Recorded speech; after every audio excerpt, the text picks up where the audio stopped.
آپ کو ایک دوسری وادی میں لے کے چلنا چاہتا ہوں اور ایک سوال کی جانب آپ کو توجہ کرنا چاہتا ہوں کہ چونکہ ماہ محرم ہے، ماہ اعزا ہے، عید شہداء کا سے منسوبے میں بنا ہے، لہٰذا کچھ باتیں جو اعتراض کی صورت میں محرم اور عزاداری کے متعلق کی جاتی ہیں، چند کلمات اور چند معروضات کے بارے میں آپ سن لیجیے۔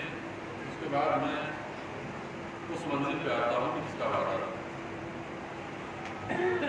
پہلی بات کہ جو آج سے نہیں، سید الشہداء کی شہادت کے بعد سے ناصبیوں کی طرف سے عزائے سید الشہداء پر اعتراض کیا جاتا رہا ہے، رابطہ کا ہو رہا ہے، اور ظہور حضرت حجت سے پہلے تک یہ سلسلہ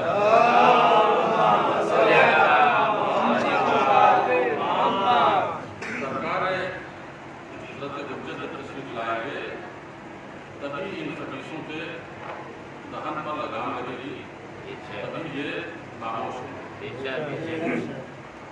ایک اہم ترین اعتراض جو امام حسین علیہ السلام کے عزاداری کے سلسلے میں ہم سے اور آپ سے کیا جاتا ہے وہ یہ کہ آپ کب تک ذکر کریں گے؟ کوئی حد ہوتی ہے ذکر کرنے کی۔ بھائی 1400 سال ہو گئے واقعے میں گزرے ہوئے، تو 2 سال 4 سال 1 صدی زیادہ سے زیادہ، اس کے بعد پھر اب ایک ہی تذکرہ آپ کب تک کرتے رہیں گے؟ یہ سوال کیا جاتا ہے اعتراض کی صورت میں کہ 1400 برس سے ایک ہی ذکر آپ کیے جا رہے ہیں۔ تو بہتر یہ ہے کہ چونکہ وہ ہمارے ائمہ کی امامت کا قائل نہیں ہے، لہذا اگر آپ دلیل میں اماموں کا قول پیش کریں گے تو پہلے سے منکر ہے، وہ کیا مانے گا؟ لہذا امام کو کسی قول کا سہارا نہ لیجیے، بلکہ اس سے قرآن کی روشنی میں بات کیجیے۔ قرآن کی آیات کی، اس لیے کہ 73 فرقے جس مسلک سے بھی تعلق رکھتے ہیں وہ کم از کم ایک نقطۂ اتحاد پر سب کے سب متحد ہیں، اور اس نقطۂ اتحاد کا نام ہے قرآن کریم۔ اسے قرآنی لینگویج میں بات کیجیے، قرآنی زبان میں بات کیجیے کہ ہاں ٹھیک ہے، اگر آپ نے کہا کہ 1400 برس ہو گئے اور ایک تذکرہ مسلسل نہیں چلنا چاہیے، وہ ختم ہو جانا چاہیے، اس کا سلسلہ رکنا چاہیے، تو آپ اس سے کہیے کہ مجھے یہ بتائیے کہ آدم پہلے آئے ہیں یا امام حسین؟ موسیٰ پہلے آئے ہیں یا امام حسین؟ ابراہیم زمانہ پہلے تھا یا امام حسین؟ تو بلا شک وہ کہے گا کہ اس کا کیا تعلق ہے میرے اس سوال سے؟ تو ہم اس کے جواب میں کہیں گے کہ نہیں ہے، اس لیے کہ موسیٰ اور عیسیٰ کا حضور سرور کائنات سے بھی پہلے تھے، حسین ابن علی سے بھی پہلے تھے، ان کے تذکرے قرآن میں موجود ہے کہ نہیں؟ اور قرآن میں جب نبیوں کا ذکر ہے تو اس کا مطلب یہ ہے کہ جب تک قرآن رہے گا تب تک نبیوں کا ذکر ہے۔ تو آپ جو گھبرا رہے ہیں 1400 برس پرانے ذکر سے، یہ تو 5-5 ہزار سال کے پرانے ذکر ہے جن کو قرآن بیان کر رہا ہے۔ آدم کا ذکر، موسیٰ کا ذکر، عیسیٰ کا ذکر، ابراہیم کا ذکر۔ اب قرآن کریم نے ان انبیاء کا ذکر کیوں کیا؟ اسی مقصد کو اگر آپ سمجھ جائیں تو ان مقاصد کو جو قرآن نے بیان کیا ہے کہ ہم نے نبیوں کا ذکر کیوں کیا، انہی مقصد میں ہمارا جواب چھپا ہوا ہے کہ ہم ذکر کربلا کیوں کرتے ہیں۔ سورہ ہود کی غالباً 120 آیت ہے کہ جس میں پروردگار عالم اپنے نبیوں کے بھیجے جانے کا تذکرہ کر رہا ہے اور مقصد بیان کر رہا ہے۔ اور غور سے سنیے، سارے نبیوں کو بھیجنے کا اور ان کے قصے بیان کرنے کا جو تذکرہ کیا ہے قرآن نے، قصے کے طور پر، کہانی کے طور پر، اس کا فلسفہ بیان کر رہا ہے۔ پیغمبر کو خطاب کر کے قرآن کہہ رہا ہے کُلًا نَقُصُّ عَلَيْكَ مِنْ أَبْنَاءِ الرُّسُلِ مَا نُثَبِّتُ بِهِ فُؤَادَكَ۔ اے پیغمبر، ہم نے آپ سے پہلے جتنے بھی نبی بھیجے ہیں، جتنے بھی نبی آپ سے پہلے آئے ہیں، آدم سے لے کر عیسیٰ تک، ان تمام کے قصے اور داستان اور واقعات جو ہم آپ کے سامنے بیان کر رہے ہیں، نقص والے، ہم ان کے قصے بیان کر رہے ہیں۔ کیوں بیان کر رہا ہے پروردگار؟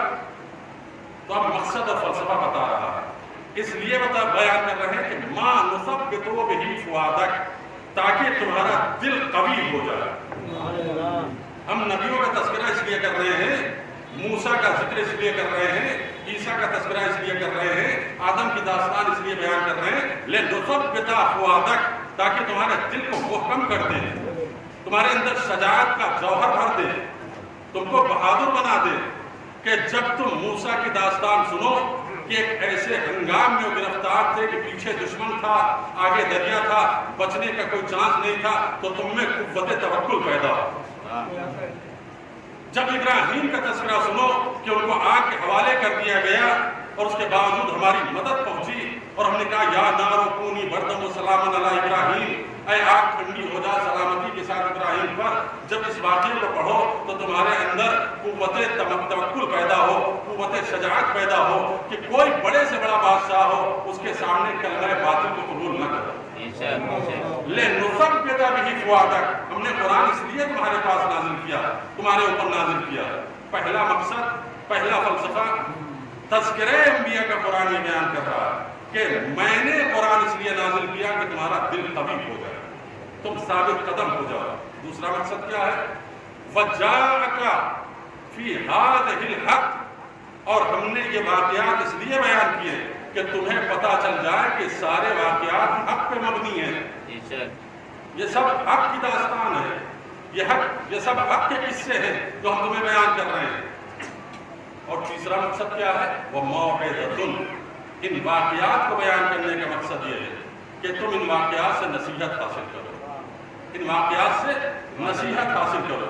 اور چوتھا فلسفہ اور چوتھا مقصد یہ ہے کہ وَذِكْرَىٰ لِلْمُؤْمِنِينَ، ان واقعات کو بیان کرنے کا مقصد یہ ہے کہ مومنین کو یاد دہانی کراتے رہو کہ صبر کیسے کیا جاتا ہے، شجاعت کا کیسے اختیار کی جاتی ہے، توکل کیسے کیا جاتا ہے۔ ان چار مقاصد کو جو قرآن نے بیان کیا، انہی کے پس منظر میں داستان کربلا کو سمجھنے کی ضرورت ہے کہ اللہ نے نبیوں کا ذکر اس لیے کیا کہ قوی ہو جائے دل، نبیوں کا ذکر اس لیے کیا کہ تمہیں پتہ چل جائے کہ داستان حق ہے، تمہیں پتہ چل جائے کہ اس میں موعظہ و نصیحت ہے، تمہیں پتہ چل جائے کہ اس میں یاد دہانی ہے، اس میں حق بیان ہوا ہے، شجاعت بیان ہوئی ہے۔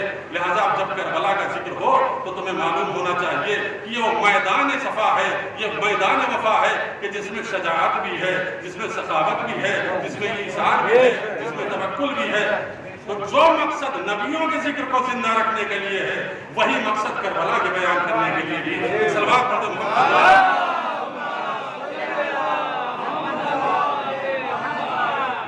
نبیوں کے ذکر کو بیان کرنے کے چار مقاصد ہیں، واقعہ کربلا کو بھی بیان کرنے کے چار مقصد ہیں۔ ہم اس لیے بیان کرتے ہیں کہ تاکہ پہلا مقصد کربلا اور مقصد انسانیت واضح ہو جائے۔ پہلا مقصد کیا ہے کہ لنثبت بہ فؤادک، تاکہ اس قوم کے اندر جذبہ شجاعت پیدا ہو جائے، یہ قوم بہادر ہو جائے۔ لنثبت بہ فؤادک، کربلا کی داستان اس لیے بیان ہو۔ اور دوسرا اس لیے کہ کربلا میں جو کچھ بھی واقع ہوا ہے وہ سب حق ہے، حق کے سوا کچھ نہیں۔ اور تیسری بات یہ کہ داستان کربلا اس لیے بیان ہو کہ کربلا سراسر موعظہ ہے، کربلا سراسر عبرت ہے۔ اس سے بڑی عبرت کیا ہوگی؟ توجہ کیجئے، کربلا عبرت ہے، کربلا موعظہ ہے، کربلا نصیحت ہے، واقعاً کربلا عبرت ہے۔ ایک ہی گھرانے کے دو افراد، ایک صبح قیامت تک لعنت اللہ علیہ، ایک صبح قیامت تک سلام اللہ علیہ۔ کربلا موعظہ ہے، کربلا عبرت ہے، کربلا درس ہے۔ قرآن یہی تو کہہ رہا ہے کہ نبیوں کا ذکر جو ہم کر رہے ہیں اس میں موعظہ ہے، تو قرآن کربلا سے لے آئیے، اس میں بھی موعظہ ہے۔ ایک ہی خاندان کے افراد، کچھ ادھر ہیں کچھ ادھر ہیں، ان پر لعنت ہو رہی ہے، ان پر درود و سلام ہو رہا ہے۔ ایک ہی خاندان بنی اسد کا، اس خاندان کے ایک فرد کا نام ہے حبیب ابن مظاہر اور ایک فرد کا نام ہے حرملہ، یہ بھی اسدی وہ بھی اسدی، یہ لائق احترام وہ لائق لعنت۔ کیوں؟ اس لیے کہ موعظہ ہے کربلا، اس لیے کہ عبرت ہے کربلا، اس لیے کہ درس ہے کربلا۔ ایک صلوات پڑھیں۔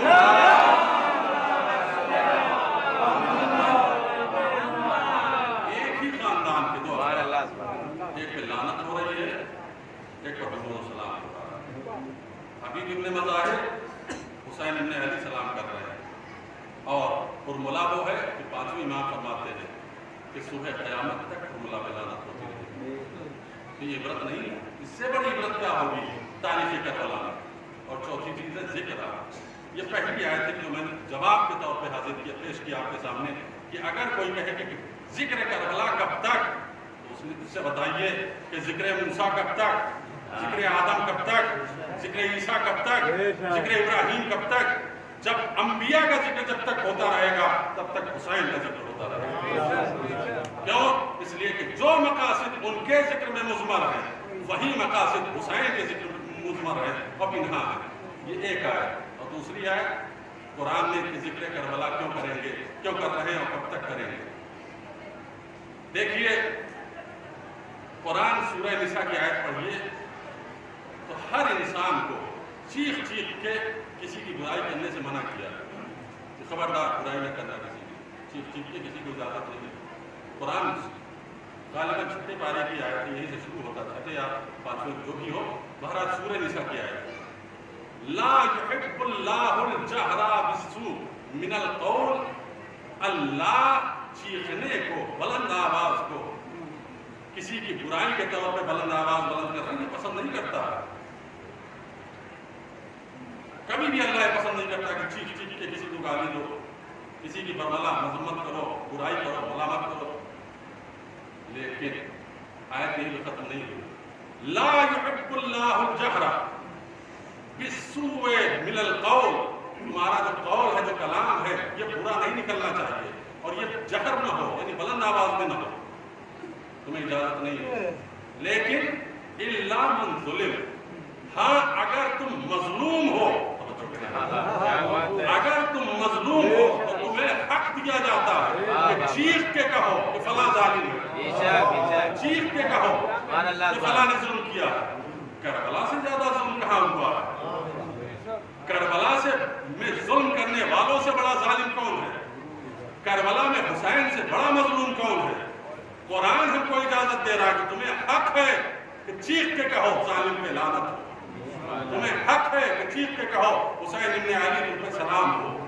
یہ تذکرہ اس لیے ہو رہا ہے کہ قرآن کہہ رہا ہے کہ مظلوموں کا ذکر تم بلند آواز سے کر سکتے ہو. اور لمیٹڈ نہیں ہے قرآن میں کہ ایک مدت تک کرو، نہیں، جب تک زندہ رہو کرو. اللہ من ظلم. اگر مظلوم آگے ہوئے ہو، ہم مظلوم ہیں، ہم پہ ظلم کیا گیا، ہمارے امام کو مارا گیا یعنی ہمارے خاندان کو مارا گیا، ہمارے امام کو مارا گیا یعنی ہمارے بچوں کو مارا گیا، ہماری اولاد کو مارا گیا. سب سے عزیز ہے ہمارا ایمان. اگر اس پہ ظلم ہوا ہے تو ہمیں حق ہے کہ ہم یہ سب کرتے رہے. یہ دوسری آیت. تیسری آیت، ایک قرآن کریم نے پیغمبر اسلام سے کہا کہ آپ کہہ دیجئے اپنی قوم سے قُلْ لَا أَسْأَلُكُمْ عَلَيْهِ أَجْرًا إِلَّا الْمَوَدَّةَ فِي الْقُرْبَى. ہم تم سے کچھ نہیں چاہتے اجر رسالت، بس اتنا چاہتے ہیں کہ تم ہمارے آل سے، ہمارے اہل سے محبت کرو. تو محبت کا تقاضا کیسے پورا ہو؟ ان کا ذکر نہ کریں جب ان پہ مصیبت آئی، ہم گریہ نہ کریں جب ان پہ ظلم کیا گیا، ہم یاد نہ کریں، تو ایسی محبت کا اظہار ہوگا. محبت کا بہترین مظاہرہ یہ ہے کہ جیسے ہی محرم کا چاند نظر آئے ان کے غم میں فرش عذاب بچھا دیا جائے. جیسے ہی محرم کا چاند نظر آئے ان کا تذکرہ شروع ہو جائے، اس لیے کہ پیغمبر نے محبت ہم سے مانگی. تو آپ ہم سے سوال نہ کیجیے کہ آپ کربلا کو کب تک زندہ رکھیں گے. ہم نے تھوڑی کربلا کو زندہ رکھا، کربلا نے ہمیں زندہ رکھا.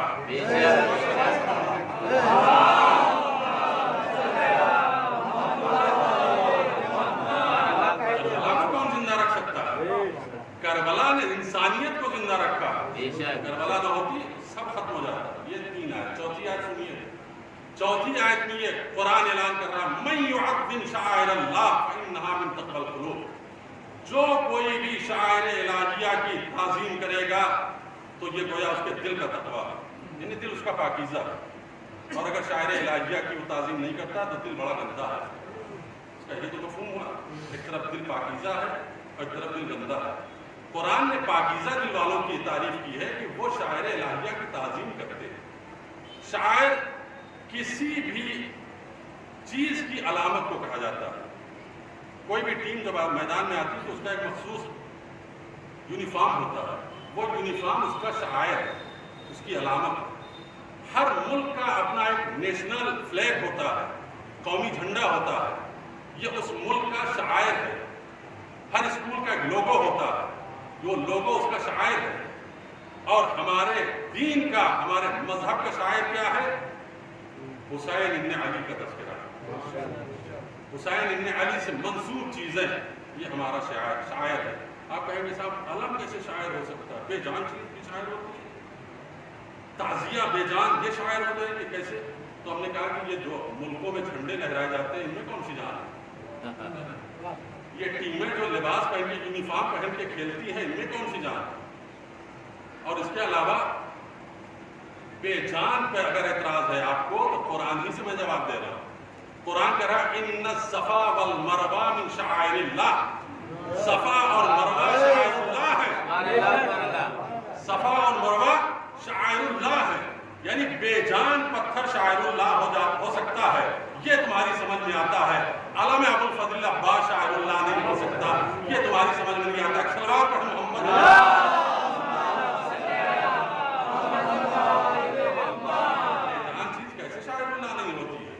صفا مروہ کو قرآن نے کہا ہے ان الصفا والمروہ من شعائر اللہ، صفا و مروہ اللہ کے شعائر میں سے، اللہ کی نشانیوں میں سے۔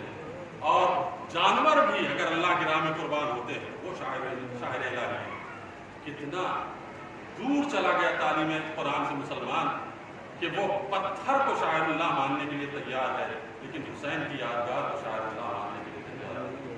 جو قربانی کے لیے اونٹ آتے ہیں مدینے سے لے کر جو مکے جاتے تھے حاجی، سال بھر رکھتے تھے اپنے گھر میں، اس کے اوپر لکھ دیتے تھے کہ یہ شاعر اللہ، یہ قربانی کا جانور ہے، جب ہم جائیں گے مکے تو اس کو ذبح کریں گے۔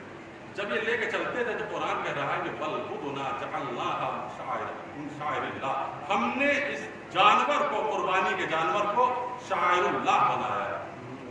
جو جانور کا قربانی ذبح ہوتا ہے، قربانی کا جانور ذبح ہوتا ہے، اس کو اللہ نے کیا کہا؟ یہ شاعر اللہ ہے۔ جانور شاعر اللہ، پتھر شاعر اللہ، حسین ابن علی کا ذکر شاعر اللہ ہے۔ صلوات پڑھیں محمد۔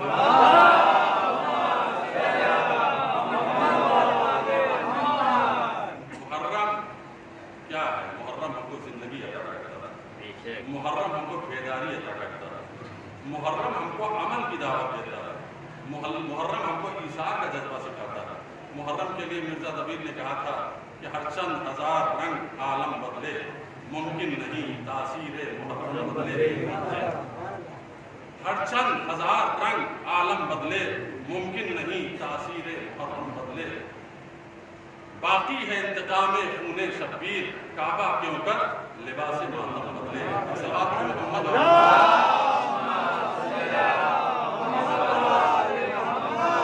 محرم بہت عظیم مہینہ ہے، میں ابھی مسائل کی منزل میں عرض کروں گا، لیکن یہ ابتدائی تمہیدی باتیں ہماری تھیں۔ اب میں اس وعدے کی طرف آتا ہوں کہ جو میں نے کل آپ سے کیا تھا۔ وعدہ ہمارا یہ تھا آپ سے کہ ہم آپ کو بتائیں گے کہ قرآن نے جو بار بار ہم کو حکم کیا ہے کہ اللہ پہ توکل کرو، اللہ پہ توکل کرو، جو اللہ پہ توکل سے ملے گا کیا؟ پہلی بات یہ سمجھ لیجیے کہ توکل کی جب ہم بات کر رہے ہیں تو توکل کا مطلب یہ نہیں ہے کہ خالی زبانی لگاتا ہے کہ اللہ ہم تجھ پہ بھروسہ کرتے ہیں یا اللہ ہم تجھ پہ توکل کرتے ہیں۔ توکل کبھی بھی انسان کو کاہل نہیں بناتا۔ توکل کی اہم ترین خوبی یہ ہے، نشانی یہ ہے کہ توکل انسان کے اندر امنگ پیدا کرتا ہے، قوت پیدا کرتا ہے، جذبہ کوشش پیدا کرتا ہے، بٹھاتا نہیں ہے، سلاتا نہیں ہے۔ توکل بار بار اس کو آگے بڑھنے کی، انکریج کرنے کی، اس کا جذبہ بڑھانے کی، اس کو پش کرتے رہتا ہے، ہدایت کرتا رہتا ہے۔ یہ پہلی بات۔ دوسری بات یہ ہے کہ توکل جو اللہ پہ ہم کریں گے تو ہم کو اللہ دے کر کریں۔ ایک بہت خوبصورت حدیث سے میں اپنی گفتگو کا آغاز کر رہا ہوں۔ یہ حدیث ہے ہمارے نوے امام محمد تقی۔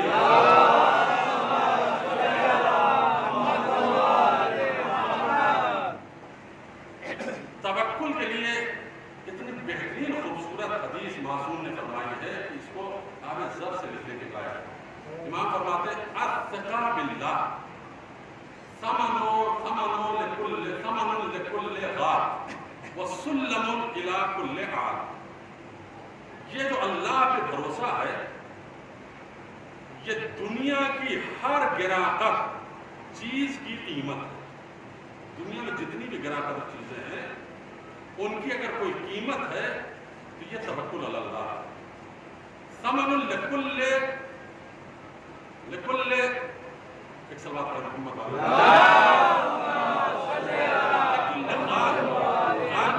ہر قیمتی چیز کو ایک ایسی قیمتی چیز کہ جس کی قیمت نہ لگائی جا سکے اس کی قیمت کیا بنتی ہے؟ اللہ پہ بھروسہ. یہ پہلا فقرہ. دوسرے فقرے پہ غور کیجیے اس سے بھی زیادہ بالا تر اہم تر جملہ ہے. فرماتے وَسُلَّمٌ إِلَىٰ كُلِّ حَالٍ. اور ہر بلندی کی ایک سیڑھی ہے.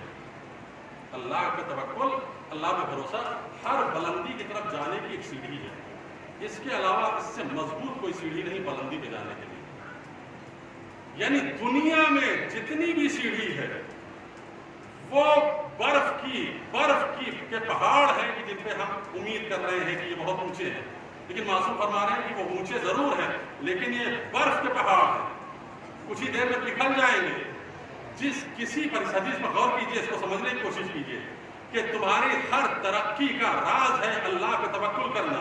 یعنی ترقی کی منزل وہ طے کرنا چاہتے ہو چاہے روحانی چاہے جسمانی چاہے مادی چاہے معنوی تو تم کو صرف اور صرف ایک راستہ ہے کہ اللہ پہ توکل کرو. اونچی سیڑھیوں پہ چڑھتے چلے جاؤ گے کسی پہ اور کو توکل نہ کرے. امام نے فرمایا جس کسی پہ توکل کرو گے یا وہ تمہیں چھوڑ دے گا یا تم اسے چھوڑ دو گے. وہ جو کرے آپ باپ پہ توکل کرو گے تو باپ ایک دن چھوڑ کے تمہیں چلا جائے گا. بھائی پہ توکل کرو گے بھائی ایک دن دنیا سے چلا جائے گا. بیٹوں پہ توکل کرو گے ان سے پہلے خود چلے جاؤ گے. جس کسی پہ کائنات پہ بھروسہ کرو گے وہ سب ساتھ چھوڑنے والے ہیں. کیوں؟ اس لیے کہ سب فنا ہونے والے ہیں. ایک وہ ذات ہے جو ہمیشہ باقی ہے. صلوات پڑھیں محمد والے.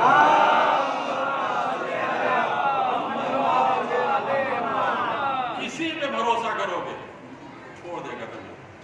چاہتے ہوئے بھی تمہارا ساتھ چھوڑ دے گا. وہ تمہارے ساتھ ہمیشہ نہیں رہے گا. اس لیے معصوم نے فرمایا کہ بندوں پہ توکل یہ تمہیں بلندی کی طرف نہیں لے جاتا. اللہ پہ توکل یہ تمہیں بلندی کی طرف لے جاتا ہے.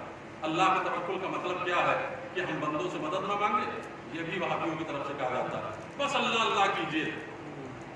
اس کو بھی ذرا کلیئر ہونا چاہیے کہ توکل کا مفہوم جب بتا رہے ہیں تو اس کا مطلب یہ نہیں کہ غیر اللہ سے مدد منع روک دی گئی ہے کہ آپ غیر اللہ سے مدد نہ مانگیے. ایک لمحے کے لیے اس پوری کائنات میں ایک انسان زندہ نہیں رہ سکتا اگر ایک دوسرے سے مدد پر ڈیپینڈ نہ ہو. ایک شاگرد کو استاد کی مدد کی ضرورت, ایک بیٹے کو, ایک چھوٹے سے بچے کو ماں کی مدد کی ضرورت, ایک بیٹے کو باپ کی مدد کی ضرورت, ایک نوکر کو مالک کی مدد کی ضرورت. کائنات میں کون ہے جو بغیر مدد کے زندہ رہ سکتا ہے؟ تو توکل کا مفہوم کیا ہے؟ جو اللہ کہہ رہا ہے ہم پہ بھروسہ کرو, ہم پہ بھروسہ کرو, بندوں پہ بھروسہ نہ کرو. دیکھیے بھروسے کا مطلب سمجھیے. توکل کا مفہوم یہ ہے کہ جس کسی سے بھی لو لگاؤ, خواہش ظاہر کرو, کچھ مطالبہ کرو تو اس کو اس چیز کا عامل کامل نہ سمجھو. کیا مطلب؟ یعنی اس کو وسیلہ سمجھو اور اصلی بانی تمام مشکلات کے حل کرنے کا اللہ کی ذات کو سمجھو. یعنی کسی سے بھی مطالبہ کرو لیکن امید اللہ سے رکھو کہ وہی ان کے دل میں ڈالے گا تو مدد کریں گے. توجہ کریں آپ. وہی ان کے دل میں ڈالے گا تو ماں بیٹے کو دودھ پلائے گی. وہی اللہ باپ کے دل میں ڈالے گا تو بیٹے کی تربیت کرے گا. امید کسی سے بھی مطالبہ امداد کرو لیکن امید اللہ سے رکھو. یہ ہے توکل کا مفہوم. اچھا یہ توکل جب ہم کریں گے اللہ پر تو ہم کو کیا ملے گا؟ حدیث سنیے. مولا امیر المومنین علیہ الصلوۃ والسلام کی خوبصورت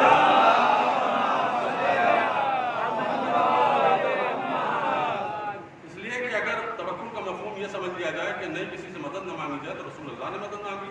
بھائی مسلمان کو لے کے جاتے تھے میدان جنگ میں کہ نہیں جاتے تھے. امیر المومنین نے مدد مانگی ہے. تو یہ مراد نہیں ہے کہ انسان کے کام نہ آئے. صرف اور صرف مراد یہ ہے کہ آپ مستقل طور پر کسی کو علت نہ سمجھیے کہ آپ کی مشکلات کو حل کرے گا. اس لیے کہ میں نے ابھی مثال دی کہ جس سے آپ نے امید کی ہو سکتا ہے کل مر جائے وہ، جس سے ہم نے لو لگائی ہے وہ اس دنیا کو چھوڑ کے چلا جائے، تو ہم لو ضرور لگائیں، لیکن تمام ہماری مشکلات کا سرچشمہ اور اس کا عامل اللہ کی ذات کو قرار دیں کہ وہ چاہے گا تو یہ ہماری مدد کرنے میں کامیاب ہوگا۔ امیر المومنین سے کسی نے پوچھا کہ مولا توکل کی بات آپ کرتے ہیں، توکل سے ملے گا کیا؟ یہ اللہ پہ بھروسہ کریں تو ہم کو کیا ملے گا؟ معصوم نے فرمایا من سرہ ان یکون اقوى الناس فلیتوکل علی اللہ، اگر تم دنیا میں سب سے زیادہ بہادر بننا چاہتے ہو، سب سے زیادہ قوی بننا چاہتے ہو، طاقتور بننا چاہتے ہو، تو ایک کام کرو، کیا ہے؟ فلیتوکل علی اللہ، اللہ پہ بھروسہ کرو۔ ہم بزدل صرف اسی لیے ہیں کہ اللہ پہ بھروسہ ہمیں نہیں ہے، ہم بخیل صرف اسی لیے ہیں کہ ہمیں اللہ پہ بھروسہ نہیں ہے، ہم حریص صرف اسی لیے ہیں کہ ہمیں اللہ پہ بھروسہ نہیں ہے۔ معصوم نے فرمایا کیا مجال کہ تمہیں اللہ پہ بھروسہ ہو تم بزدل ہو جاؤ، تمہیں اللہ پہ بھروسہ ہو تم بخیل ہو جاؤ، تمہیں اللہ پہ بھروسہ ہو تم حریص ہو جاؤ۔ تو حرص ہمارا اللہ پہ بھروسہ نہ ہونے کی وجہ سے، بخل ہمارا اللہ پہ بھروسہ نہ ہونے کی وجہ سے، کمزوری اور بزدلی ہماری اللہ پہ بھروسہ نہ ہونے کی وجہ سے۔ لیکن جب اللہ پہ بھروسہ بڑھتا چلا جائے گا تو شجاعت بڑھتی چلی جائے گی، سخاوت بڑھتی چلی جائے گی، حرص دل سے نکلتا چلا جائے گا، اور جن کے دلوں میں شجاعت پیدا ہوئی اللہ پہ توکل کرنے کی وجہ سے، وہ اتنے زیادہ قوی ہو گئے کہ بادشاہوں کی آنکھوں میں آنکھیں ڈال کے گفتگو کرتے تھے۔ بہت پرانا واقعہ نہیں بتا رہا ہوں میں آپ کو، ایک عالم دین ہے جن کا نام ہے مدرس، یہ شاہ رضا شاہ کے زمانے کے پارلیمنٹ ممبر بھی تھے، اور یہ کہا کرتے تھے کہ اللہ کا شکر ہے کہ ہمارے پاس تین چیزیں نہیں ہیں، ایک دنیا کا مال، دوسرے طلب ریاست یعنی طلب حکومت، اور تیسرے اللہ کے علاوہ کسی کا خوف ہمارے پاس نہیں ہے۔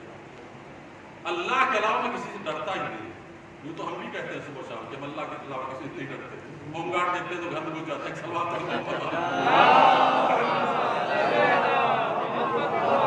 ہم بھی کہتے ہیں کہ بڑے بہادر ہیں، لیکن ہمارا جب امتحان ہوتا ہے تو ہمارا چہرہ زرد پڑ جاتا ہے، تو ہم بہادر نہیں ہیں۔ کیوں نہیں بہادر؟ کہ اللہ پہ بھروسہ ہی نہیں ہم کو، اللہ پہ توکل ہی نہیں۔ جو بہادر ہے مدرس، پارلیمنٹ میں رضا شاہ کے زمانے میں ایک قانون پاس ہونے والا ہے، قرارداد لا کے رکھی گئی، وزیر لا کے قرارداد پڑھ رہا ہے، اور قرارداد کس بات کی ہے؟ اس بات کی کہ ہمارے ملک میں چوری، ڈاکہ، جرم، قتل اور منشیات کا کاروبار یہ سارا بہت زیادہ ہو گیا، ان پر کنٹرول ہونا چاہیے۔ پولیس ہماری یہ کنٹرول نہیں کر پا رہی ہے، تو اس کا بہترین طریقہ یہ ہے کہ انگلینڈ سے 100 کتے آئیں اور وہ ہمارے ملک کے نظم و نسق پر کنٹرول کریں کہ چوروں کو پکڑ سکے، مجرموں کو پکڑ سکے، منشیات کا پہ دیکھ بھال کر سکے۔ اور اس نے یہ پورا منصوبہ اپنے پڑھ کے پارلیمنٹ میں بیان کیا، اور اس کے بعد کہا کہ ان کے نسل کے بارے میں بتانا شروع کیا کہ ان میں یہ صفت ہے، ان میں یہ خوبی، بہرحال ادھر نہیں جاتا ہوں۔ تو یہ سب بیان کر چکا، تو اس نے کہا کہ ہم اس لیے پڑھ رہے ہیں قرارداد کو کہ آپ لوگ یہ بل کو منظور کر لیجئے، یہ بل منظور ہو جائے گا تو ہمارے ملک کا بڑا فائدہ ہوگا، چوریاں ختم ہو جائیں گی، جرم ختم ہو جائے گا، قاتل نہیں ہوں گے بے شمار۔ جب وہ تقریر کر کے بیٹھا تو آغائے آیت اللہ مدرس کھڑے ہوئے، اور کھڑے ہو کر فرمایا کہ میں اس قانون کی مخالفت کر رہا ہوں۔ بادشاہ کے قانون کی مخالفت کوئی عام انسان تبھی کر سکتا ہے جب اس کا بھرپور اللہ پہ توکل ہو، جب اس کا اللہ پر بھرپور توکل ہو، ثقہ ہو، امید ہو۔ کہا ہم تمہاری مخالفت کرتے ہیں، ہم یہ قانون پاس نہیں ہونے دیں گے۔ اس نے کہا تمہاری بیماری کیا ہے؟ جو قانون لے کر آتے ہیں پارلیمنٹ میں مخالفت کرتے ہو، یہ نہیں ہونا چاہیے، وہ نہیں ہونا چاہیے، آخر اس میں قباحت کیا ہے کہ جو تم منع کر رہے ہو یہ قانون پاس نہیں ہوگا؟ کہا کہ تم یہ کہہ رہے ہو کہ یہ کتے اس لیے لائے جائیں کہ چوروں کو پکڑا جائے۔ کہا ہاں اسی لیے تو لایا جا رہا ہے۔ کہا میں بتاتا ہوں کتے کے بغیر چور پکڑے جا سکتے ہیں۔ کہا وہ کیسے؟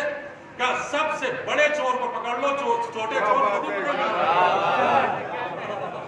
بڑے چور کو پکڑ لو، چھوٹے چور خود بخود گرفت میں آ جائیں گے۔ کہا بڑا چور کون ہے تمہاری نظر میں؟ کہا سب سے بڑا چور ہے رضا شاہ، اس کے بعد ہے اس کے وزراء۔ آپ ذرا غور کیجئے کس کی ہمت ہے کہ بادشاہ کو چور کہہ سکے، یہ وہی کہتے ہیں جو کہتے ہیں توکلت علی اللہ، اے اللہ تجھ پہ بھروسہ کرتا ہوں. صلوات پڑھیں.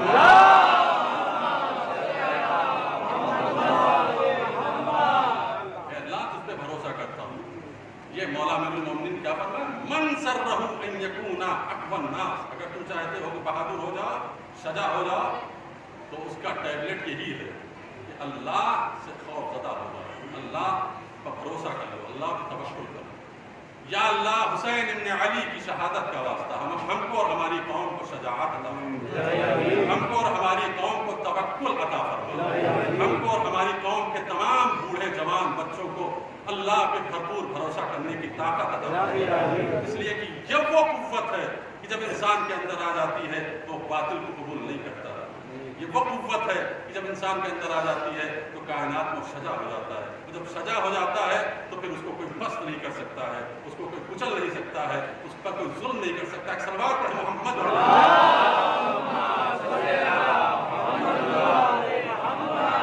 یہ ہے امیر المومنین کا جملہ کہ تم اگر چاہتے ہو بہادر ہونا تو یہ کرو. اچھا، دوسرا بڑا خوبصورت فائدہ ہے کہ اگر اللہ پہ توکل کریں گے تو قرآن اس کو بیان کر رہا ہے کہ لیس لہ سلطان.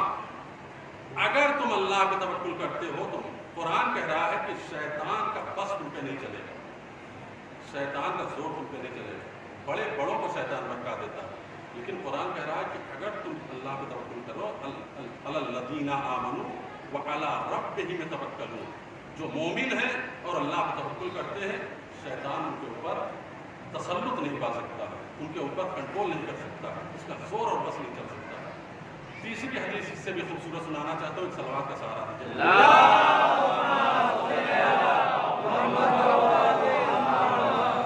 غالباً امیر المومنین کی یہ بھی حدیث ہے کہ مولا نے فرمایا من توکل علی اللہ، اگر لسہلت لہ الاسباب، اگر کوئی بندہ اللہ پہ توکل کرتا ہے تو کائنات کے اسباب اس کے لیے آسان ہو جاتے ہیں. کائنات کے اسباب اس پہ آسان ہو جاتے ہیں. یعنی یہ دنیا اسباب کی دنیا ہے. اس میں کوئی یہ نہیں کہہ سکتا کہ اگر آپ بیمار ہو جائیں تو بستر پہ لیٹے رہیں کہ یا اللہ شفا دے دے. یا اللہ نہیں، آپ اسباب تلاش کیجئے. اس کا سبب کیا ہے بیماری کو دور کرنے کا؟ ڈاکٹر کے پاس جائیے، دوا لیجیے، معائنہ کرائیے اور اس کے بعد اللہ سے دعا کیجیے. یہ ہے توکل کا مفہوم کہ جو اسباب دنیا ہیں ان کو استعمال کیجیے اور اس کے بعد اللہ میں توکل کیجیے کہ اللہ یہ سبب تو ہم نے استعمال کیا لیکن اس میں شفا دینا تیرا کام ہے. اگر آپ کی گاڑی خراب ہے تو میکینک کے پاس جانا ضروری ہے، اس لیے کہ یہاں پہ توکل سے کام نہیں چلے گا. یا اللہ ہم تجھ پہ توکل کرتے ہیں ہماری گاڑی ٹھیک ہو جائے. اگر ہم بھوکے ہیں تو ہمیں روٹی کھانا ضروری ہے، کیوں؟ اس لیے کہ اسباب کی دنیا ہے. لیکن معصوم فرما رہے ہیں کہ کبھی کبھی برے لوگوں سے تمہارا سابقہ ہو جاتا ہے. کسی برے ڈاکٹر کے پاس پھنس گئے، تم فیس پہ فیس لیتا چلا جا رہا ہے، جعلی ٹیسٹ تمہارا کرتا چلا جا رہا ہے، لاکھوں روپے تمہارا برباد کر چکا ہے. اگر معصوم فرماتے ہیں کہ اگر اللہ پہ توکل کرو گے تو ایسے لوگوں کے جھانسے میں نہیں پھنسنے دے گا اللہ. ایک صلوات پڑھیں محمد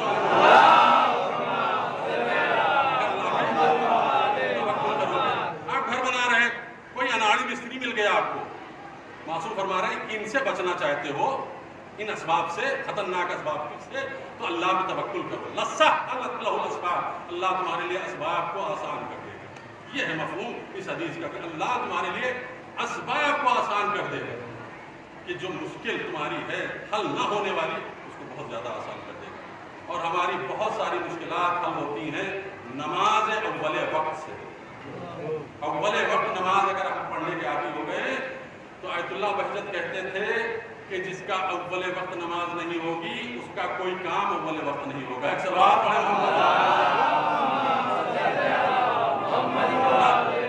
اتنا خوبصورت جملہ فرماتے تھے کہ اول وقت اگر تمہارا کام رک گیا، نماز رک گئی تو یقین جانو کہ تمہارا کوئی کام اول وقت نہیں ہوگا. بڑھاپے میں تم شادی کرنا چاہو گے لیکن ٹائم پہ تمہاری شادی نہیں ہوگی. تم کاروبار تلاش کرنا چاہو گے لیکن ٹائم پہ تمہیں کاروبار نہیں ملے گا. تم روزی کی تلاش میں بھٹکتے رہو گے لیکن روزی تمہیں نہیں ملے گی. کیوں؟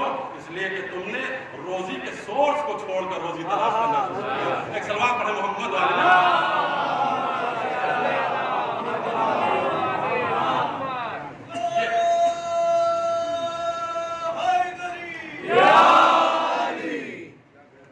اول وقت نماز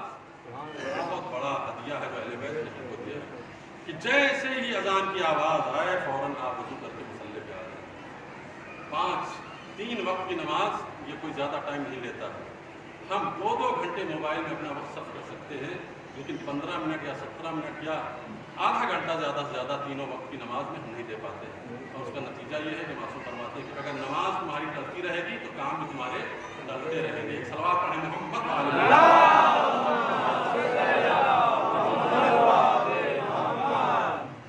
توکل کا مفہوم. دیکھیے ایک بات ایک دن میں نے عرض کی تھی کہ اہل بیت عصمت و طہارت، ذرا سا ہٹ کے ایک بات کہنا چاہتا ہوں. اہل بیت عصمت و طہارت کی محبت اگر ہمارے دل میں ہے تو کوئی بھی ہو، عیسائی ہو، ہندو ہو، اگر اہل بیت کی محبت اس کے دل میں ہے اس کو بھی فائدہ پہنچے گا. میں اس کو پروف کرنے کے لیے ایک واقعہ آپ کے سامنے پڑھنا چاہتا ہوں، بیان کرنا چاہتا ہوں. ہمارے 10ویں امام علی نقی علیہ السلام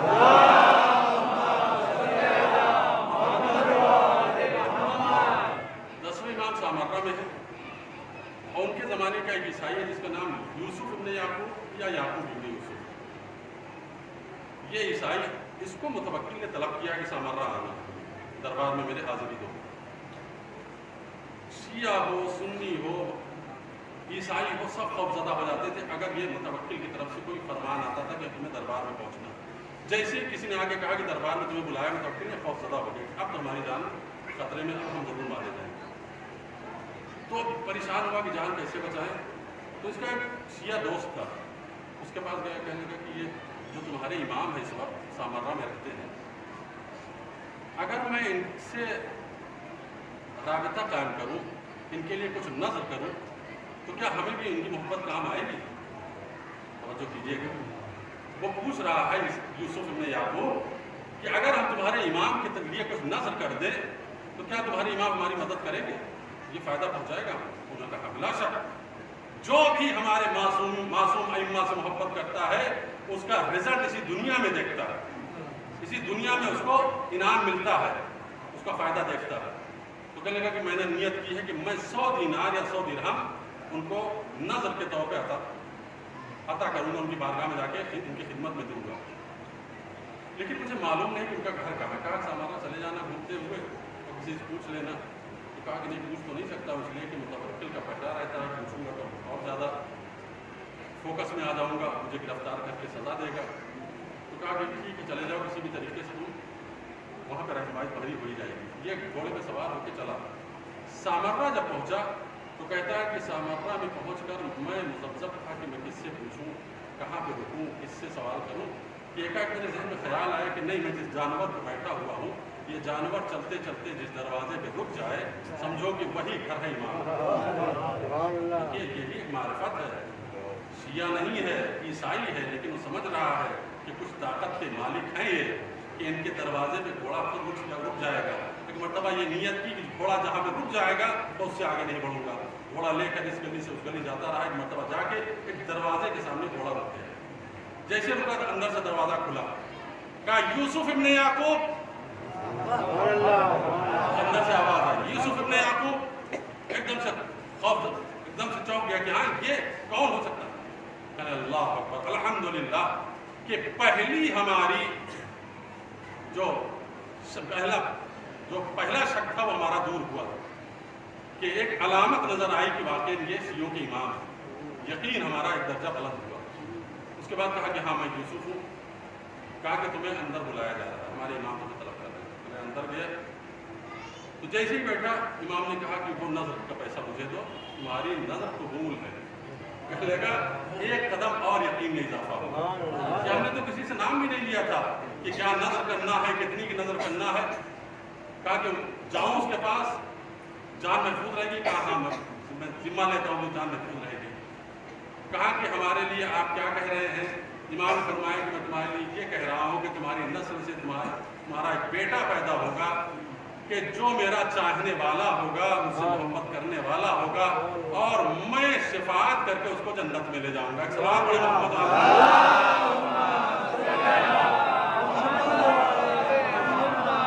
امام معصوم علیہ السلام کی. امام معصوم 14 میں سے کسی سے بھی اگر وسیلہ لگایا ہے کسی نے تو یقین جانیے کہ اس کو دنیا میں بھی اجر ملے گا، آخرت میں بھی. اور بالخصوص اگر سید الشہداء علیہ السلام سے کسی کو عقیدت ہے تو حسین ابن علی تو مصباح الہدیٰ ہے، حسین ابن علی تو کشتی نجات ہے، حسین ابن علی کے کشتی میں جو سوار ہوگا وہ نجات پائے گا، چاہے سنی سوار ہو چاہے شیعہ سوار ہو، جو بھی حسین کی کشتی پہ سوار ہوگا. اور اگر کشتی پہ سوار نہ ہوتے سنی بھی سوار ہے، ایسا نہیں ہے کہ ہم اور آپ یہ سمجھیں کہ خالی شیعہ سوار، بھائی اہل سنت بھی سوار ہے کشتی امام حسین پر. اور کیوں سوار نہ ہو؟ جیسے ہمارے نبی کے نواسے ویسے ان کے نبی کے نواسے، پیغمبر اسلام دونوں کے نبی ہیں نا. مجلس حسین ابن علی کے ذکر میں ان کی عقیدت میں جو کی جا رہی ہے، بغیر عقیدت کے کوئی مجلس کسی کی نہیں کرتا، بغیر عقیدت کے کوئی کسی کا تذکرہ نہیں کرتا.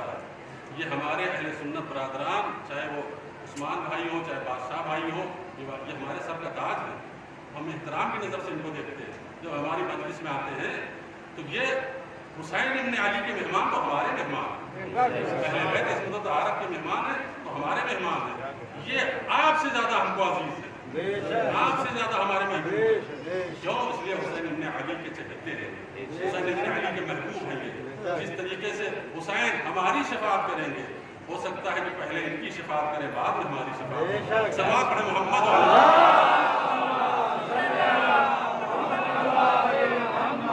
بڑا عظیم مقام ہے حسین ابن علی کی بارگاہ میں جو جائے. تو یہ محرم ہے، محرم کے سلسلے میں کچھ باتیں ضرور بیان کرنا چاہ رہا ہوں کہ محرم کی عظمت کو آپ بخوبی جانتے ہیں، آپ کو کوئی بتانے کی ضرورت نہیں. آپ کے ڈی این اے کے اندر محرم رچ بس گیا ہے. اس کو ابھارنے کی یا بیدار کرنے کی ضرورت نہیں ہے. کوئی عالم یا کوئی خطیب بیدار کرتا بیدار ہو، ایسا نہیں ہے. صرف اور صرف عمل کی منزل میں کبھی کبھی میں انجیکشن دینا چاہتا ہوں کہ عمل میں ہم پیچھے ہیں تو اس کے بارے میں تقریر کر دیتا ہوں. عزاداری کے بارے میں کبھی مجھے ہمت ہی نہیں ہوتی. اس لیے نہیں ہوتی کہ میں دیکھ رہا ہوں کہ جس منزل پہ آپ کی عزاداری ہے بلا شک کچھ کہنے کی ضرورت ہی نہیں ہے. آپ جب سے آنکھ کھولی ہے تب سے حسین حسین کر رہے ہیں، جب سے آنکھ کھولی ہے تب سے حسین حسین کا نعرہ بلند کر رہے ہیں. اور حسین ابن علی کے ساتھ آپ کی روح عجین ہے. تو عزاداری میں آپ پرفیکٹ ہیں.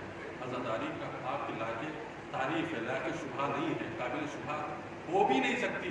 اس لیے کہ حسین ابن علی کے نام پر 1400 برس سے آپ رو رہے ہیں، گریہ کر رہے ہیں. اور گریہ کیوں کر رہے ہیں اس کا راز سمجھ لیجیے. اس کا راز سمجھ لیجیے. راز یہ ہے کہ 8ویں امام کے پاس پہلی محرم کو ان کا ایک صحابی آیا ہے شبیب ابن ریان یا ریان ابن شبیب. تو امام نے فرمایا یا ابن شبیب ان کنتا باقیا لشیء فابک للحسین. اے ابن شبیب اگر کسی چیز پر، کسی بھی غم پر، بیٹے کے غم پر، بھائی کے غم پر، باپ کی جدائی پر، ماں کی جدائی پر تمہیں رونے کا دل چاہے، باپ کی جدائی پر، بیٹے کی جدائی پر، ان کنتا باقیا لشیء، تم کسی پہ رونا چاہتے ہو، فابک للحسین، تم حسین پر رونا. نہ بھائی پہ رونا، نہ بیٹے پہ رونا، نہ باپ پہ رونا. کس پہ رونا؟ فابک للحسین، تم حسین پہ رونا. کیوں رونا مولا؟ کیوں حسین پہ رونا؟ اللہ اکبر. اب جو علت بیان کی امام نے وہ شیعوں کے کلیجے قیامت تک شک رہیں گے، تار تار رہیں گے. امام فرما رہے ہیں اس لیے رو کہ ذبح کما یذبح الکبش، اس لیے رو کہ میرے جد کو کربلا میں یوں ذبح کیا گیا جیسے گوسفند کو مارا جاتا ہے، یوں ذبح کیا گیا جیسے بکرے اور بکریوں کو ذبح کیا جاتا ہے، گوسفندوں کو ذبح کیا جاتا ہے. اس لیے تو یہ ہماری روح میں جو کربلا بستی ہے، یا اللہ حسین کا واسطہ قیامت تک ان نسلوں میں حسین کی محبت برقرار ہے، حسین کی عزاداری برقرار ہے.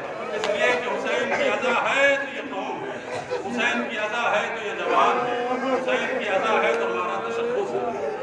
تو اہل عزا حسین ابن علی کون ہے؟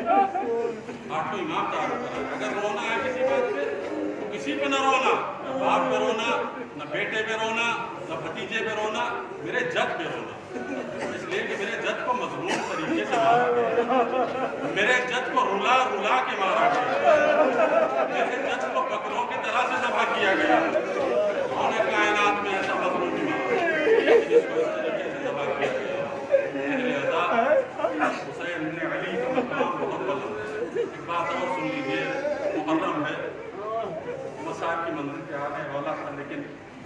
بات یاد آ گئی تو اس کو کہہ کے بھی مسائل کی طرف آتا ہوں.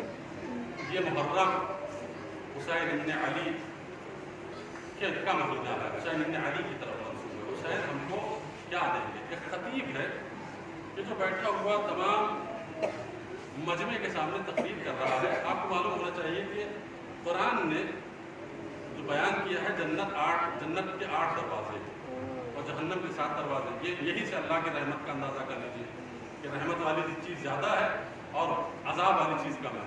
جہنم کے 7 دروازے ہیں، جنت کے 8 دروازے. تو خطیب بیان کر رہا تھا کہ معصومین نے فرمایا کہ فلاں دروازے سے فلاں گروہ جائے گا، فلاں دروازے سے فلاں گروہ جائے گا، فلاں دروازے سے فلاں گروہ جائے گا. مثلا فلاں دروازے سے روزے دار جائیں گے، فلاں دروازے سے مجاہد جائیں گے، فلاں دروازے سے صلہ رحم کرنے والے جائیں گے. مجلس ختم ہوئی تو ایک بوڑھا انسان عزادار امام حسین کا، وہ بہت ہی انکساری کے ساتھ آ کے سالم دین کے پاس بیٹھا کہا قبلہ جو آپ نے شرائط بتایا جنت میں جانے کے وہ ایک بھی شرط ہم میں نہیں پائی جاتی. نہ ہم مجاہد ہیں، نہ ہم پابندی سے روزے دار ہیں، نہ ہم صلہ رحم پابندی سے کرتے ہیں. تو آپ نے ہمیں مایوس کر دیا. کوئی ایک آسان راستہ بتائیے کہ جس کی وجہ سے جس راستے سے جس دروازے سے سب جا سکے. کوئی ایسا راستہ ہے آپ کے پاس؟ بہت ہی قیمتی بات میں کہہ رہا ہوں، اس کو غور سے سنیے. کوئی راستہ ہے آپ کے پاس کہ جس راستے سے سب جنت میں جا سکے؟ یہ جو شرطیں آپ نے لگائی ہیں جہاد کی، روزے کی اور حج کی، سب نہیں حاجی ہوتے ہیں، سب نہیں روزے دار ہوتے ہیں. تو کوئی راستہ بتا دیجیے جس سے سب جا سکے. پہلے کہ میرے وقت اس ٹائم پہ میرے ذہن میں جواب نہیں آیا. میں نے کہا کہ میں نہیں بتا سکتا، لیکن تلاش کروں گا. تلاش کر کے میں بتاؤں گا کہ ہاں کوئی ایک راستہ ایسا ہے، کوئی ایک ایسا دروازہ ہے کہ جس سے سب جا سکے. کہنے میں آیا علامہ شیخ عباس امی کی کتاب سفینۃ البحار کھولی. کہا گویا امام حسین کی طرف سے معجزہ ہوا. میں نے اس چیز کو تلاش کر رہا تھا جو اس کا سوال تھا کہ دیکھوں کہ اس کا کوئی جواب مل جائے. میں نے جیسے ہی کتاب کھولی کہا میں ششدر رہ گیا، زار و قطار رونے لگا. میں حیران رہ گیا. میرے سامنے جو حدیث آئی پیغمبر کی وہ یہ تھی کہ ان الحسین باب من ابواب الجنہ، میرا حسین جنت کے دروازوں میں سے ایک دروازہ ہے. میرا حسین جنت کے دروازوں میں سے ایک دروازہ ہے. کہتے ہیں دوسرے دن میں مجلس میں آیا، منبر پہ بیٹھا. میں نے کہا بھائی مجھے وہ دروازہ مل گیا کہ جس سے سب جا سکتے ہیں. کہا کون دروازہ ہے؟ کہا پیغمبر نے فرمایا کہ جنت کے ایک دروازے کا نام حسین ہے کہ جس سے سب جائیں گے، چاہے وہ حسین ابن علی کا قریب رہا ہو، حسین ابن علی سے دور رہا ہو، چاہے مکے میں رہا ہو، چاہے مدینے میں رہا ہو، چاہے ہندوستان میں رہا ہو. اگر حسین ابن علی سے تعلق رکھا ہے، محبت کی ہے، تو حسین اس کو اپنے ساتھ جنت میں لے کر جائیں گے. حسین اس کی شفاعت کریں گے. ایک صلوات پڑھیں محمد والے ان الحسین باب من ابواب الجنہ. حسین جنت کے دروازوں میں سے ایک دروازہ ہے. اور یقین جانیے حسین نے کربلا کے میدان میں جنت کا دروازہ کھولا تھا، لیکن ملائین نے حسین ابن علی کو گھیر کر چاہا تھا کہ دروازہ بند کر دیا جائے، لیکن حسین نے شہادت کے بعد وہ جنت کا دروازہ کھلا رکھا ہے. حسین شہید نہ ہوتے تو جنت کا دروازہ بند ہو جاتا. بس لہذا آج محرم کی 30ویں تاریخ ہے. مجھے مصائب میں آج جناب حبیب کا تذکرہ کرنا ہے. جناب حبیب ابن مظاہر کئی اعتبار سے کربلا میں ان کے کئی جگہ پر ذکر آیا ہے، کئی مقام پہ ان کا ذکر آیا ہے. یہ وہ صحابی ہے کہ جس کو حسین ابن علی نے آج کربلا میں جب پہنچے حسین 3 محرم کو، تو حسین نے 3 خط لکھے. ایک خط اپنے بھائی محمد حنفیہ کو لکھا، ایک خط اہل کوفہ کو لکھا، لیکن ایک خط الگ سے جناب حبیب کو لکھا جو کہ کوفے میں تھے. الگ سے لکھنے کی ضرورت نہیں تھی، الگ سے لکھا. اور اس میں لکھا کیا لکھا؟ من الحسین الغریب الى الفقیر. حسین غریب کی طرف سے رجل فقیہ حبیب ابن مظاہر. اے حبیب تمہیں میرا سلام. حبیب میں کربلا آ گیا. حبیب میں تنہا نہیں آیا، میرے ساتھ میرے چھوٹے چھوٹے بچے بھی ہیں، میرے ساتھ میری بہنیں بھی ہیں. اے حبیب کربلا آ جاؤ، اس لیے کہ نرغہ آدھا میں حسین پھر چکا. جب حسین خط لکھ چکے تو شہزادی زینب نے کہا بھیا خط لکھ دیا؟ کہا خط لکھ دیا۔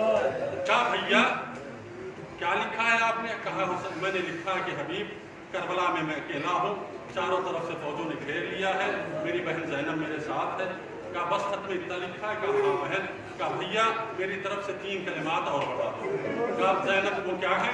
شہزادی نے فرمایا بھیا لکھ دو حبیب العجل العجل۔ اے حبیب اگر آنا ہے تو آنے میں جلدی کرنا، دیر نہ کرنا، اس لیے کہ اگر دیر کرو گے تو حسین معاف کیا جائے گا، حسین کو نہیں کیا جائے گا۔ یہ خط لکھ کے حسین نے بھیجا، حسین نے کوفہ یہ خط روانہ کیا۔ مجھے نہیں معلوم کس طریقے سے مولا کی خدمت میں خط پہنچا۔ زن و شوہر بیٹھے ہوئے دسترخوان پہ کھانا کھا رہے ہیں۔ مقتل یہ کہتا ہے کہ ایک مرتبہ حبیب کے گلے میں لقمہ گلوگیر ہوا، ایک مرتبہ محسوس کیا کہ جیسے کوئی دستک ہوئی، پڑھ کے دروازہ کھولا، دیکھا ایک خط لانے والے نے خط دیا، حبیب نے خط کھولا، پڑھا، اس میں لکھا تھا حسین غریب کی طرف سے، حبیب ابن مظاہر رجل فقیہ کی طرف۔ خط پڑھنے کے بعد حبیب نے خط رکھ دیا۔ بی بی نے پوچھا حبیب کیا ہے؟ کہا بی بی خط ہے۔ کہا کس کا خط؟ کہا حسین ابن علی۔ کہا حبیب حسین کا خط کیا لکھا ہے؟ کہا بی بی حسین کربلا پہنچ گئے۔ کہا حسین کربلا آ گئے حبیب، یہ بتاؤ حسین نے لکھا کیا ہے؟ کہا حسین نے لکھا ہے حبیب اگر مناسب سمجھو تو میری مدد کرو۔ تو بی بی نے پوچھا کہ حبیب کہ تم نے کیا سوچا؟ تو حبیب نے بی بی کو آزمانے کے لیے، امتحان لینے کے لیے کہا بی بی تمہیں معلوم ہے کہ میں اگر شہید ہو گیا تو میرے بعد تم بیوہ ہو جاؤ گی، تمہارا کوئی پرسان حال نہیں ہوگا۔ تو بی بی نے کہا میری کوئی فکر نہ کرو، حبیب چلے جاؤ۔ تو جناب حبیب نے مزید امتحان لینے کے لیے کہا کہ اے بی بی، اے میری زوجہ نامدار، میں بوڑھا ہو گیا ہوں، میرے ہاتھوں میں اتنی طاقت نہیں ہے کہ میں تلوار اٹھا سکوں، میں جہاد کر سکوں، میں نہیں جا سکتا ہوں۔ اللہ کی قسم میں نے اپنی آنکھوں سے دیکھا کہ جب حبیب نے کہا کہ میں تلوار نہیں اٹھا سکتا تو بی بی نے اپنے سر سے چادر اتاری، حبیب کے سر کے اوپر ڈالی، اپنی چادر حبیب کے سر پہ ڈالی اور کہا حبیب گھر میں بیٹھو، میں جاتی ہوں سیدہ کے لال کی مدد کرنے کے لیے، میں جاتی ہوں فاطمہ کے لال کی نصرت کے لیے۔ میں یہ سننا تھا ایک مرتبہ حبیب تڑپ گئے بی بی میں تمہارا امتحان لے رہا تھا، اور یہ کیسے ممکن کہ سیدہ کا لال مجھے نصرت کے لیے بلائے اور حبیب خود کوفے میں بیٹھا رہے، نصرت حسین کے لیے نہ جائے۔ یہ کہنے کے بعد حبیب باہر آئے، بازار میں پہنچے جو اسلحوں کی بازار تھی، سامنے ایک عطار کی دکان تھی کہ جہاں پر سب مہندی وغیرہ کے سامان بک رہے تھے۔ وہاں دیکھا جناب مسلم ابن اوسجہ کھڑے ہیں، مہندی خرید رہے ہیں۔ جناب حبیب نے کہا مسلم کیا خرید رہے ہو؟ کہا مہندی۔ کہا کیوں خرید رہے ہو؟ کہا بالوں میں خضاب کریں گے۔ کہا مسلم کتنا بہتر ہوگا کہ نصرت حسین میں بہنے والے خون سے اب سر کا خضاب، اب مہندی نہ لگاؤ، چلو حسین کی نصرت کے لیے، اور جو خون بہے گا اس سے خضاب کیا جائے گا۔ کہا کیا کہنا چاہتے ہو؟ کہا حسین نے نصرت کے لیے بلایا ہے۔ کہا خطا ہے؟ کہا ہاں۔ کہا کس کے پاس؟ کہا میرے پاس، میرے مولا نے نصرت کے لیے بلایا ہے۔ اے مسلم حسین تنہا ہے، اے مسلم میرے ساتھ چلو۔ یہ کہنے کے بعد جناب حبیب نے غلام سے کہا کہ میرا گھوڑا لے جا کے میرے کھیت پہ میرا انتظار کرنا اور میں بھی آتا ہوں۔ غلام لے کر پہنچا، گھوڑے کے ساتھ کھڑا ہے، کچھ ساتھ دیر ہوئی غلام جناب حبیب کو آنے میں کہ ایک مرتبہ غلام کہتا ہے میں نے دیکھا کہ گھوڑے کی آنکھوں سے آنسو بہ رہے ہیں، گھوڑا رو رہا ہے۔ تو میں نے گھوڑے کو روتا ہوا دیکھ کر کہا میرے مالک کے، میرے آقا کے اسبِ باوفا، اگر میرا مالک نہ آیا میں وعدہ کرتا ہوں تیری پشت پہ سوار ہو کر فاطمہ کے لال کی مدد کرنے کے لیے۔